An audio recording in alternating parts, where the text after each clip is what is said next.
জেলার সভাপতি আমাদের অভিভাবক জনাব এম এ মালেক ভাই, মঞ্চে উপস্থিত সংগ্রামী সাধারণ সম্পাদক, তিনবারের সাধারণ সম্পাদক এম এ কায়সার আহমেদ, মঞ্চে উপস্থিত আরো অন্যান্য নেতৃবৃন্দ, সকলকে আমি সংগ্রামী শুভেচ্ছা ও অভিনন্দন জানিয়ে আমি দু একটি কথা বলে আমি আমার বক্তব্য শেষ করব। আমি আমাদের জয়নাল আবেদিন স্যারের কাছে শুধু বরিশালের নেতা নয়, সেটি সারা বাংলাদেশের নেতা।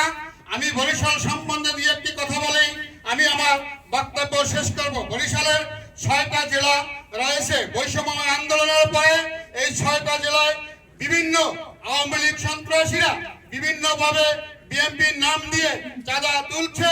যে তিনি বাংলাদেশে গেলে শুধু এই জিনিসটাই জানি খেয়াল রাখে যে এই চাঁদাবাজি যারা করছে এর মধ্যে কোনো আমাদের বাংলাদেশ জাতীয়তাবাদী দলের কোনো আহ্বায়ক কমিটি এবং কোনো কেউ সংযুক্ত দিয়ে এই চাঁদা তুলেছে কিনা। আমি জনগণের বিষয়ে একটি কথা বলতে চাই।